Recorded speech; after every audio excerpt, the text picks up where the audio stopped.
Hello and welcome. Today, I'm going to do a movie recap regarding a 2014 American psychological thriller film, Gone Girl. The movie is based on 2012 novel of the same title. Warning. Spoilers ahead. Enjoy the recap, everyone. The movie begins with Nick Dunn, played by Ben Affleck, stroking the hair of his wife, Amy, played by Rosamund Pike, saying through a voiceover that he'd like to crack her skull and pick her apart, her brain, to answer that eternal question married couples have: what are you thinking? July 5, 2012. Nick takes out the garbage early in the morning and looks around at the quiet neighborhood. He then goes to a bar he co-owns with his sister Margot, played Carrie Coon. He asks for a drink, and she pours one for each of them. It's the morning of Nick and Amy's 5th wedding anniversary. Flashback to January 8, 2005. Nick and Amy first meet at a party in New York. He writes for a men's magazine, and she writes personality quizzes for another. They take a walk and pass through a bakery that is getting a sugar delivery. Sugar is floating around everywhere as they walk through it. He wipes some sugar off her lips and kisses her. Present day. Nick gets a call from a neighbor telling him that his cat is outside. He returns home and calls for Amy, but no one answers. He goes into the living room and sees a table flipped over and the glass top is shattered on the floor. Nick calls the police. Arriving at his home are Detective Rhonda Boney and Officer Jim Gilpin. As they inspect the place, Rhonda sees a small splatter of blood in the kitchen, above the range. Flashback to February 24, 2007. Nick and Amy go to a party held by her parents, Rand and Mary Beth. It is to celebrate the latest Amazing Amy book. Rand asks Amy to go sit with some reporters so they can interview her. She does, and they ask her questions, such as why she's not married yet. Nick comes in pretending to be a reporter. He asks her more personal questions, leading up to a marriage proposal, opening his notebook to reveal an engagement ring. Present day. Nick is brought into the police station for questioning about Amy's disappearance. Rhonda and Jim find it odd that he seems rather indifferent and passive when answering questions. A pregnant neighbor, Noelle Hawthorne, who claims to be Amy's best friend, comes by and asks about Amy. In the upstairs bedroom, Officer Gilpin says that he found an envelope in the drawer, labeled Clue 1. When questioned about this clue, Nick says Amy always prepares a treasure hunt for their anniversary. The first clue leads him and Rhonda to his office, with another envelope on his desk, labeled Clue 2. The second clue mentions a brown house, but tells the detective that he doesn't understand it. Nick goes to his father's old home. He arrives, but sets off the alarm. The detectives arrive, so he figures they must be following him. He finds the third clue there, but only has time to tuck it into his back pocket, hiding it from the police. Amy's parents fly in from New York, as a press conference is held to spread awareness of Amy's disappearance. Nick asks others for help, but he appears emotionless. He is asked to pose next to a poster of Amy, and a photographer captures the brief moment when a smile appears on his face. Nick and Amy's parents meet with Rhonda to determine some possible suspects. Rand names an ex-boyfriend of Amy's, Desi Collings, who apparently tried to commit suicide after Amy broke up with him. People go to the volunteer center to help find Amy.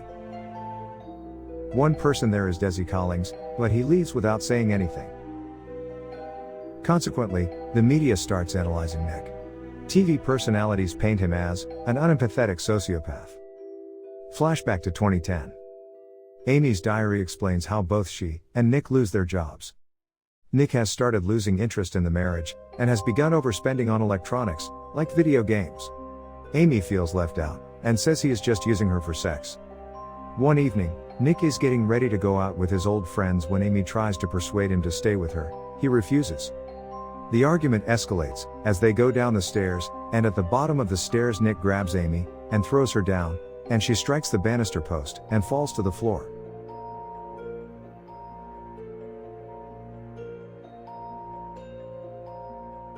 Present day. A few nights after Amy disappears, Nick is still staying at Margot's house.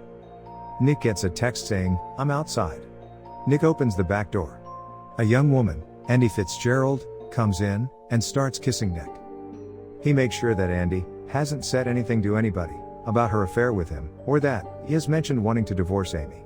Nick has Andy slip out the door early in the morning. Margot appears in the kitchen and angrily berates her brother for lying to her. At night, there is a vigil for Amy. My wife, Amy Elliott Dunn, disappeared 3 days ago. I had nothing to do with the disappearance of my wife. I love you, Amy. Noel walks by and calls out to Nick, asking him if he knew that Amy was 6 weeks pregnant. The reporters chase Nick all the way to the police car, as they escort him away.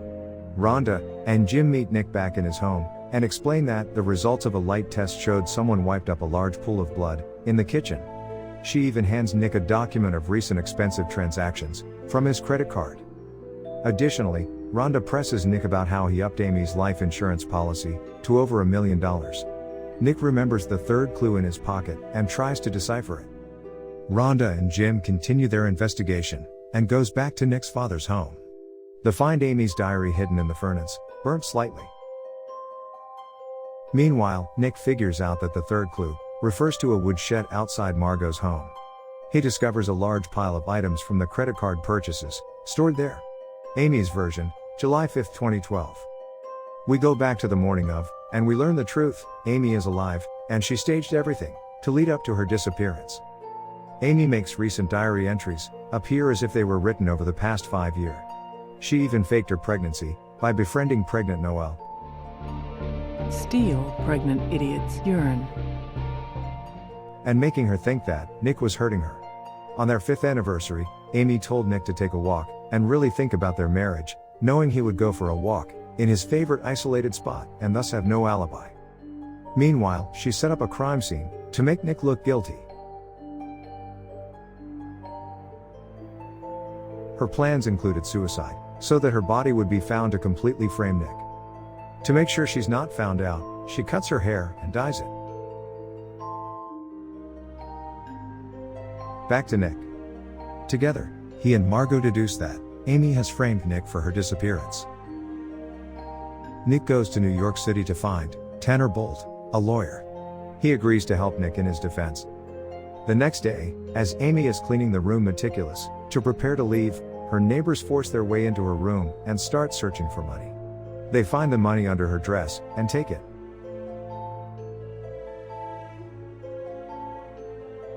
Now penniless and desperate, Amy calls someone from a payphone. Desi meets Amy at a casino. She continues to play as the abused wife. They then leave for Desi's lake house. Things take an unfortunate turn for Nick when Rhonda and other officers show up at Margot's home with a search warrant. They find all the merchandise from the credit card bill. Rhonda reads to Nick the pages of Amy's diary, which ends with "This man may truly kill me." Jim brings in the missing Judy mallet from the puppets. It has been burned in their fireplace, but traces of Amy's blood are found on it. Rhonda now has a murder weapon and arrests Nick. At Desi's home, Amy learns that Desi has security cameras installed all over the property. She is virtually a prisoner in his home. While he's out at work, she clearly stages like a brutal rape. She binds her hands and feet, then crawls to the camera, crying, making it look like she's just been raped. When Desi gets home, Amy seduces him and agrees to run off with him when trial is all over. One thing leads to another. Desi lifts his head to the ceiling as Amy grabs a box cutter and slashes his throat. She is drenched in his blood as he dies underneath her. Nearly a month after Amy's disappearance, Nick looks out his window and sees Amy drive up, still covered in blood.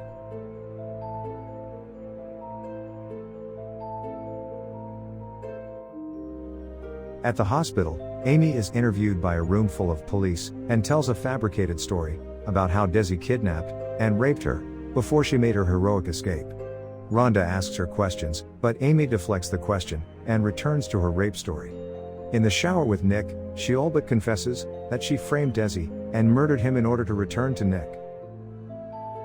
Nick meets with Tanner, Margot, and Rhonda, who now trusts him about this revelation without sufficient evidence, and with everyone on Amy's side. They cannot prove that she murdered Desi. 7 weeks later, Nick and Emma make their first public appearance together at the volunteer center, posing as a happily reunited couple.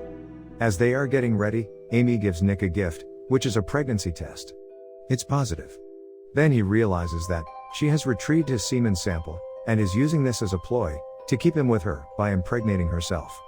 During the interview, Amy nudged Nick, and he says, they're going to be parents, when Ellen appears overjoyed and hugs Amy. The story ends with Margot finding out the pregnancy. She is devastated since he plans to stay with her crazy wife for the sake of the child, at least for the next 18 years. I hope you enjoy another episode of our movie recap. Until next time.